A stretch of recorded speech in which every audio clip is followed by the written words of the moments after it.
तुलसीदास जी कहते हैं, राम की शरण जाय साहित सुदिन न हेरिए। भगवान की शरण में जाने के लिए साहित और सुदिन देखने की जरूरत नहीं है। जिस दिन तुम भगवान की शरण में जाने के लिए तैयार हो गए रात के 12 बजे भी, तो वही तुम्हारे लिए सुंदर मुहूर्त होगा। और पंडित जी रोज पूजा में कहते भी हैं, क्या कहते हैं? बोले तदेव लग्नम सुदिनम तदेव तारा बलम चंद्र बलम तदेव विद्या बलम दैव बलम तदेव लक्ष्मीपते तेंघ्रयुगम स्मरामि। जिस समय भगवान के चरणारविंद का हम स्मरण करें, उनके शरण में जाएं, वही सुंदर दिन है, वही सुंदर लग्न है, वही सुंदर मुहूर्त है। तो भगवान की शरण में जाने के लिए किसी मुहूर्त की आवश्यकता नहीं है, जितना जल्दी हो सके। विभीषण ने कहा, जल्दी से मुझे भगवान की शरण में पहुंचा दो। तो भगवान इतने दयालु हैं, भगवान की शरण में कोई भी जीव आए, बस उसे केवल इतना करना है कि भगवान को प्रणाम कर, और एक बार प्रणाम कर ले बस। जब विभीषण आए, सुग्रीव ने आकर के बताया वो रावण का भाई आया है, क्या करें, भीतर आने दें कि भगा दें? राम जी ने कहा, अरे ले आओ जल्दी ले आओ। अरे भाई, रावण का भाई है, शत्रु का भाई है, और अकेले नहीं आया है, 4 लोगों को साथ में लेकर के आया है। चतुर्भिस्सह राक्षसैः, 4 राक्षस साथ में थे। खाली हाथ नहीं आया है, गदा लेकर के आया है, उत्पपात गदा पाणी, और रात्रि के 12 बजे आया है। संदेह होता है विरोधी का भाई है, और कभी हमसे मिला भी नहीं है, उसके स्वभाव का ज्ञान भी नहीं, और अकेले नहीं है, 4 हैं, शस्त्र लिए हुए हैं, और रात्रि का समय है, असुर मायावी होते हैं।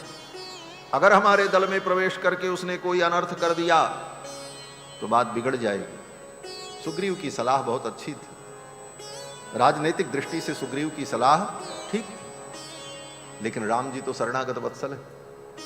राम जी ने कहा, नहीं, कुछ भी हो ले आओ, चिंता मत करो। अरे बोले, इतने राक्षस हैं, राक्षस कोई अनिष्ट कर देंगे। तो भगवान को कहना पड़ा। भगवान ने कहा, सुग्रीव सुनो, इन बड़े बड़े असुरों से हमने जो विरोध लिया है, ये तुम्हारे बंदरों के भरोसे नहीं लिया है।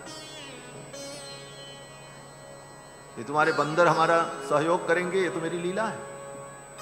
और जहां तक इन असुरों की बात है, तो भगवान ने सुग्रीव से कहा, पिशाचान दानवान क्रूरान पृथिव्याम चैव राक्षसान। ये वाल्मीकि रामायण के वचन है। पृथ्वी पर जितने राक्षस हैं, पिशाच हैं, असुर हैं, सुग्रीव अंगुल्यग्रेण ताम हन्यम इच्छन हरिगणेश्वर। ऐसे ही किया। भगवान ने कहा, अपने अंगुली के अग्रभाग से, माने उंगली के आगे वाले हिस्से से मैं इनको समाप्त कर सकता हूं। ये राम जी का ऐश्वर्य है। राम जी ने कहा, अंगुल्यग्रेण ताम हन्यम इच्छन हरिगणेश्वर। हे वानरराज, मैं अपनी उंगली के अग्रभाग से इन सब को मार सकता हूं, इसलिए तुम डरो मत। ले आओ विभीषण को। आनयैनम हरिश्रेष्ठ दत्तमस्या भयम मया। मैंने विभीषण को अभय दे दिया, ले आओ।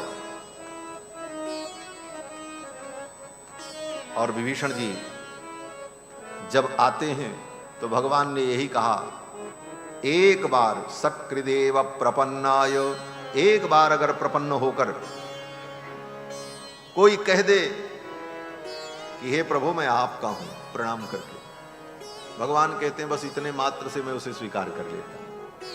ऐसा स्वभाव किसका होगा महाराज? ऐसा स्वभाव तो राम जी का है।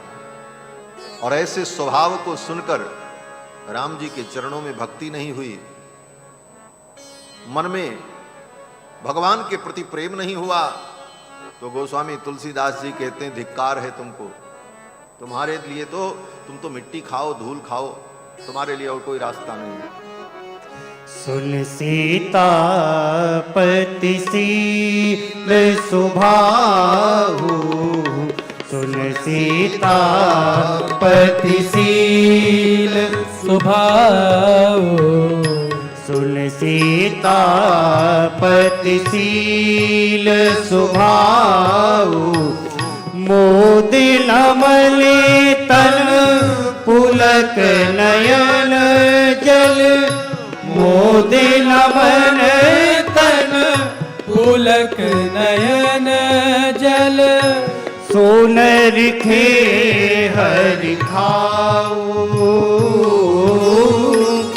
सोनर खे हरि खाऊ।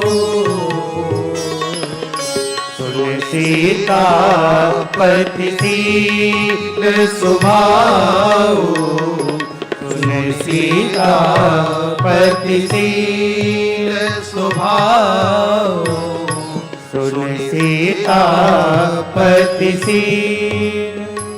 सुन सीतापति शील स्वभाव। सीतापति रघुनंदन के स्वभाव को सुनकर मन प्रसन्न नहीं हुआ, तन पुलकित नहीं हुआ, और ऐसे ठाकुर के चरणों में भक्ति नहीं हुई, तो गोस्वामी जी कहते हैं सो नर खेहरि खाहू। वो तो मिट्टी खाए, उसके मुंह में धूल पड़े। क्या स्वभाव है भगवान का। भगवान का स्वभाव ऐसा मधुर है कि खेल में भी राम जी इतना संकोच करते हैं कि जब खेलते भी हैं तो भरत जी और राम जी की अलग अलग पार्टी बन जाती है, और एक पार्टी के नेता भरत जी, एक के राम जी। खेल शुरू हुआ, जीतेगा कौन? बोले राम जी को कौन जीत सकता है, चाहे खेल हो चाहे कुछ भी हो, राम जी राम जी। लेकिन राम जी सोचते हैं अगर मैं जीत जाऊंगा तो भरत के मन में संकोच होगा, और भरत के दल के जो सखा हैं वो भी मेरे ही सखा हैं, उनको लगेगा मेरी पार्टी हार गई, उनको प्रसन्नता नहीं होगी, उनकी प्रसन्नता चली जाएगी, इसलिए मेरे भक्त प्रसन्न रहें, मैं हार जाऊं कोई बात नहीं। और जानबूझ करके भगवान खेल में हार जाते हैं, ये स्वभाव भगवान का। खेलत संग अनुज बालक नित, खेलत संग अनुज बालक नित, जोगवत अनट अपाऊ, जोगवत अनट अपाऊ। जीत हारी चुच तारे दुलारत, जीत हारी चुच कार्य दुलारत, देत दिवावत दाऊ, देत दिवावत दाऊ। सुन सीतापति शील सुभाऊ, सुन सीतापति शील सुभाऊ, सुन सीतापति शील। ये भगवान का स्वभाव है। अब पूरा पद नहीं गाएंगे, कई अंतरे हैं इसके और अलग अलग उदाहरण भी हैं। ऐसे भगवान को प्रणाम कर लो, इतने से ठाकुर प्रसन्न हो जाते हैं। रामाय कार्यं नमः, राम जी को प्रणाम कर लो बस। अगर राम जी को प्रणाम किया, उनके चरणों में शरणागति की, तो कहते हैं फिर तुम्हें डरने की जरूरत नहीं है। क्यों? बोले आप किससे डरे? तो एक कहानी है, एक बड़ी सुंदर पंक्ति है ना कि सैया भय कोतवाल अब डर काहे का। भगवान जिसके स्वामी हो जाए उसको क्या डर। रामात् त्रस्यति काल भीम भुजगो, ये भयंकर काल जिससे सारा संसार डरता है, ब्रह्मा भी काल से डरता है। वो काल भी अगर किसी से डरता है तो किससे डरता है? बोले राम जी से डरता है। रामात् त्रस्यति काल भीम भुजगो। इसीलिए संतों ने कहा कि काल के भी डर से न डरना चाहिए, सीताराम सीताराम कहना चाहिए। काल के भी डर से न डरना चाहिए, काल के भी डर से न डरना चाहिए। जैसे रख राम जी रहना चाहिए, जैसे रख राम जी रहना चाहिए। जैसे रख राम जी रहना चाहिए। जैसे रखे राम जी रहना चाहिए। सीताराम सीताराम कहना चाहिए। सीताराम सीताराम कहना चाहिए। चाहते आराम हो तो रोज ही सुबह शाम। चाहते आराम हो तो रोज ही सुबह शाम। आराम सबको चाहिए। आपको चाहिए कि नहीं चाहिए? किसको किसको आराम चाहिए बताओ, हाथ उठाओ। धीरे से क्यों डरते क्या? आराम से बताओ। आराम सबको चाहिए। हाँ, सब आराम चाहते हैं। और आराम मिलेगा कहाँ?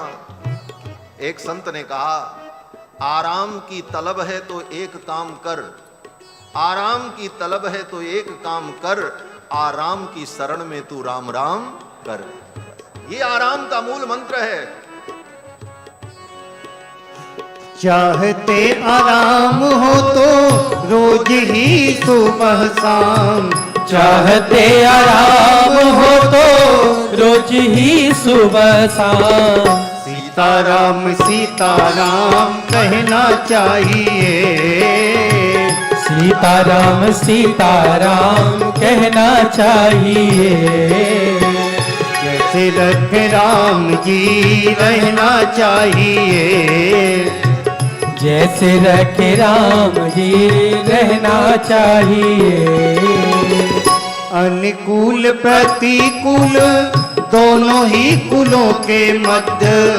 अनुकूल प्रतिकूल दोनों ही कुलों के मध्य। अनुकूल प्रतिकूल दोनों ही कुलों के मध्य। अनुकूल प्रतिकूल दोनों ही कुलों के मध्य। सरिता समान सदा बहना चाहिए। सरिता समान सदा बहना चाहिए। जैसे रखे राम जी रहना चाहिए।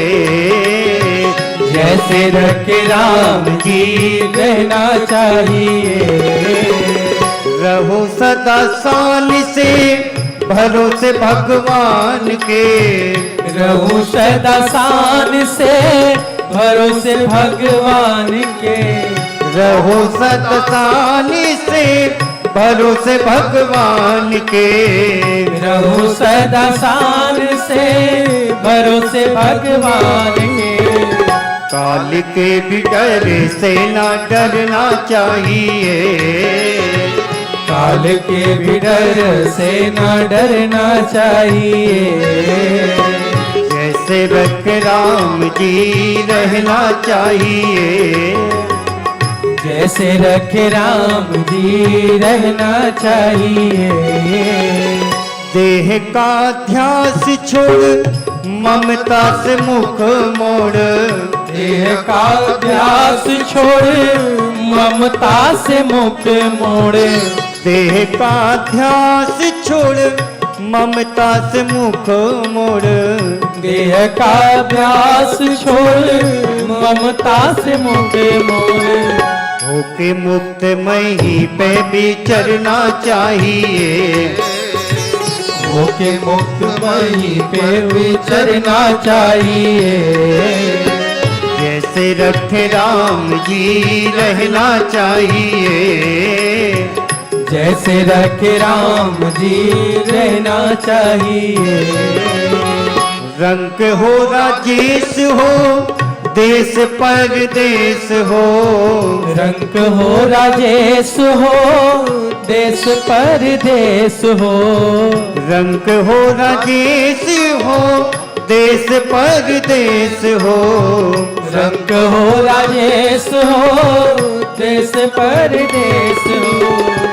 समता ही चित में उभरना चाहिए। समता ही चित में उभरना चाहिए। जैसे रखे राम जी रहना चाहिए। जैसे रखे राम जी रहना चाहिए। जैसे रखे राम जी रहना चाहिए, जैसे रखे राम जी रहना चाहिए। सीताराम सीताराम कहना चाहिए, सीताराम सीताराम कहना चाहिए। मान अपमान सदा सहना चाहिए, मान अपमान सदा सहना चाहिए। जैसे रखे राम जी रहना चाहिए, जैसे रखे राम जी रहना चाहिए। सीताराम सीताराम कहना चाहिए, सीताराम सीताराम कहना चाहिए। जैसे रखे राम जी रहना चाहिए, जैसे रखे राम जी रहना चाहिए। अरे रहना चाहिए, वो रहना चाहिए। श्री सीतारामचंद्र भगवान की जय। जय जय सीताराम। जैसे रखे राम जी रहना चाहिए, काल के भी डर से न डरना चाहिए। भगवान की शरण में रहकर काल से भी डरने की आवश्यकता नहीं। क्यों बोले काल भी भगवान से डरता है। रामात्रस्यति काल भीम भुजगो रामस्य सर्वं वशे। क्योंकि सब कुछ राम जी के बस में है। न तुम्हारे बस में कुछ है, न हमारे बस में कुछ है, न ब्रह्मा के बस में कुछ है। सब कुछ किसके वश में है? बोले राम जी के वश में। रामस्य सर्वं वशे। तो क्या करें? बोले ऐसे राम जी के चरणों की भक्ति करो। रामे भक्ति रखंडिता भवतु रामत्वमेवाश्रयः। भगवान राम जी का आश्रय लो। ये कथा राम जी के चरणों का आश्रय लेने के लिए हमारे मन को तैयार करती है। कथा क्या है? कहानी तो सबको मालूम। जो नास्तिक है, जो राम को भगवान नहीं मानता, वो भी राम की कहानी जानता है। उसको भी मालूम है कोई अयोध्या के राजा दशरथ थे, उनके बेटा बने, मिथिला में विवाह हुआ, फिर उन्हें वन हुआ, फिर रावण को मारा। लेकिन वो भगवान का आश्रय नहीं लेता, वो अपनी बुद्धि को ही सर्वश्रेष्ठ समझता है। नास्तिक कहते हैं भगवान की कथा को सुनने का यही फल है कि कथा सुन करके, भगवान की महिमा को जान करके हमारा मन शंकाओं से मुक्त हो जाए। शंका का जो कलंक पंक है हमारे मस्तिष्क में कि भगवान रक्षा करेंगे कि नहीं करेंगे, भगवान मिलेंगे कि नहीं मिलेंगे, भगवान की भक्ति से हमारा कल्याण होगा कि नहीं होगा, ये जो शंकाएं हैं ये दूर हो जाए कथा सुन करके और मन निश्चिंत हो जाए भगवान के चरणों में। इसीलिए कथा है। कथा सुनने का यही फल है। अनेक भगवान के गुण, महिमा, आख्यान को सुन करके भगवान के चरणों में हमारी दृढ़ भक्ति हो। भगवान श्री रघुनंदन के पावन चरित्र को, इस रामायण काव्य को महर्षि वाल्मीकि ने लिखा। और कैसे लिखा? कहते हैं जब नारद जी कथा सुना करके चले गए, 100 श्लोकों में राम कथा वाल्मीकि जी को, नारद जी के चले जाने के बाद वाल्मीकि जी ने अपने शिष्य भरद्वाज जी से कहा चलो स्नान करने चलते हैं। मध्याह्न का समय तमसा नदी में स्नान करने के लिए वाल्मीकि जी अपने शिष्य भरद्वाज को लेकर के गए। और जब तमसा नदी के तट पर पहुंचे नहाने के लिए, नदी का तट बड़ा रमणीय था। तमसा नदी अयोध्या से 25 किलोमीटर की दूरी पर आज भी प्रवाहित होती है दक्षिण दिशा में। सुल्तानपुर जाते समय रस्तवाम पड़त तो रे वहाँ जलालपुर के पास वो है जिसको टौंस कहते हैं, वही तमसा है। टौंस ही तमसा है। तमसा नदी में स्नान करने के लिए महर्षि वाल्मीकि अपने शिष्य भरद्वाज को लेकर के जब गए तो तट पर थोड़ा टहल रहे थे, तो देखा क्या, एक क्रौंच पक्षी का जोड़ा विहरण कर रहा था। वो क्रौंच पक्षी होता है, नदी के तट पर तालाब में होता, बड़ी चोंच वाला, बड़े बड़े पैर, खूब ऊंचा सा, सारस जिसको कहते हैं। वो क्रौंच पक्षी जोड़े से ही रहता है। एक जोड़ा क्रौंच का वहां विचरण कर रहा था। तब तक एक बधिक आया, शिकारी, और शिकारी ने दूर से बाण चलाया उस पक्षी को मारने के लिए, और उन दोनों में जो नर था, उस नर को उस शिकारी ने मार दिया। वाल्मीकि जी वहीं तमसा के तट पर खड़े थे, उन्हीं की आंखों के सामने ये घटना घटित हुई। वो पक्षी गिरा, खून से लथपथ हो गया और तड़प तड़प करके मर गया। उसकी क्रौंची दौड़ करके आती, उसे देखती, रोती, चिल्लाती, फिर भागती, फिर दौड़ करके उसके मृत शरीर के पास आती। इस दृश्य को देखकर महर्षि वाल्मीकि के हृदय में करुणा प्रकट हुई। इस निरीह प्राणी को इस बधिक ने अपने स्वार्थ के लिए मार दिया, और अगले ही क्षण वो करुणा क्रोध में बदल गई। उस बधिक के ऊपर महर्षि वाल्मीकि को क्रोध आया। इस जीव को ये किसका क्या बिगाड़ रहा था? नाहक इसको इसने मार दिया अपने स्वार्थ के लिए। उस निषाद के ऊपर क्रोध आया वाल्मीकि जी को, और वाल्मीकि जी ने शाप दे दिया उसको। मां निषाद प्रतिष्ठां त्वं अगमः शाश्वती समाह, यत्क्रौंच मिथुनादेकं अवधि काम मोहितम। तुमने इस क्रौंच को मार दिया, जाओ मैं तुम्हें शाप देता हूं, तुम बहुत दिन जिंदा नहीं रहोगे, तुम भी मर जाओगे। प्रतिष्ठाम प्राणन रूपाम, तुम्हारा भी प्राणन बहुत दिन नहीं होगा, बहुत दिन तुम सांस नहीं ले पाओगे, तुम भी मरोगे। ज्यादा तो कुछ नहीं कहा, लेकिन इतना कह करके शाप दो। और ये शाप जो दिया, ये गद्य में नहीं दिया, पद्य में। ऐसे नियम है कि क्रोध में व्यक्ति जब भी बोलता है तो गद्य ही बोलेगा, पद्य नहीं बोलेगा। आपको क्रोध लगा हो और किसी को डांटना हो तो आप गाना गा करके डांटोगे क्या? कोई कविता बना करके डांटोगे, कोई श्लोक बना करके बोलोगे। गद्य में जो निकलेगा उल्टा पलटा शब्द वही तो निकलेगा। क्रोध में कभी व्यक्ति के मुख से कविता और काव्य और संगीत और गीत नहीं निकलता। हां, प्रसन्नता में निकलता है, दुख में भी निकलता है। हाँ, दुख में गीत निकलेगा, कविता भी निकलेगी, लेकिन क्रोध में नहीं निकल सकती। बोले दुख में कविता निकलती? बोले हां निकलती, गीत निकलता है महाराज। प्रेम में, वियोग में, दुख में प्रेमी रो रो करके अपने भाव को व्यक्त करता है। दुख में कविता तो निकलती है। भागवत में वर्णन है, जब भगवान रास मंडल से अंतर्धान हो गए, रास लीला चल रही थी, गोपियों को अभिमान आ गया कि हम बड़ी सौभाग्यशालिनी, भगवान मेरी इतनी सेवा कर रहे हैं। भगवान ने कहा अच्छा, अभिमान आ गया तो अभिमान तो दूर करना पड़ेगा। भगवान रास मंडल से गायब।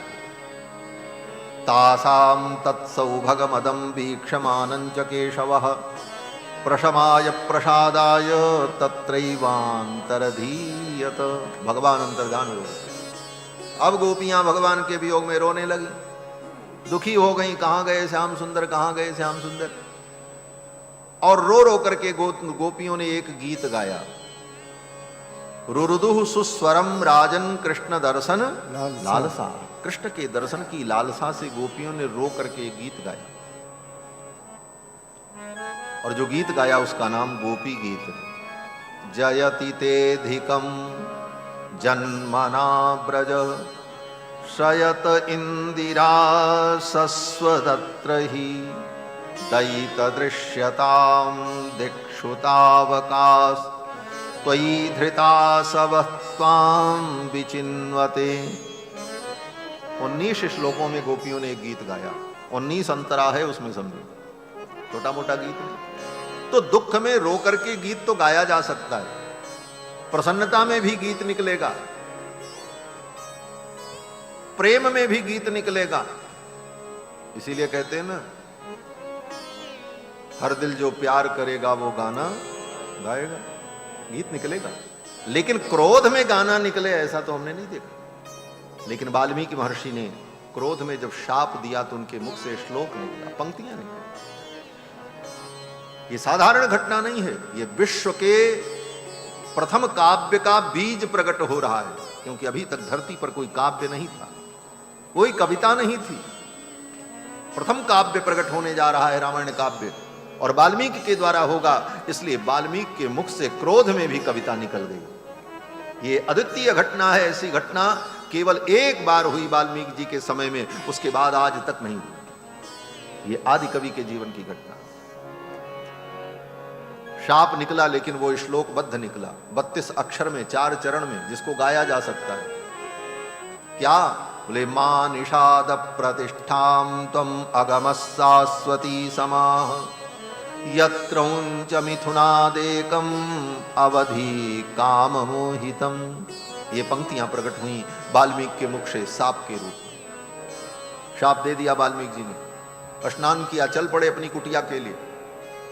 भरद्वाज जी उनके शिष्य जो थे पीछे, कमंडल लिए हुए, जल लिए हुए, कपड़ा लिए हुए, सेवा में वही रहते थे। भरद्वाज जी ने इस पंक्ति को गुरु जी के मुख से सुना और याद कर लिया, और गुनगुनाते हुए, दोहराते हुए, पीछे पीछे चलते हुए आ रहे। वाल्मीकि जी भी सोचने लगे, ये मेरे मुख से कैसा छंद प्रकट हुआ। मैं तो शाप देना चाहता था, लेकिन ये अकस्मात कविता प्रकट हुई मेरे मुख से। शाप तो हुआ लेकिन वो कविता में हुआ, और इस कविता को बनाने की मेरी कोई योजना नहीं थी, न कोई बनाने का ऐसा तरीका मुझे मालूम था, और ये कविता है यह भी मुझे ज्ञान नहीं था। इससे एक बात और समझनी चाहिए कि हम आप कोई भी प्राणी कुछ नहीं करते और न कर सकते हैं। जो कुछ कराएंगे वो भगवान ही कराएंगे।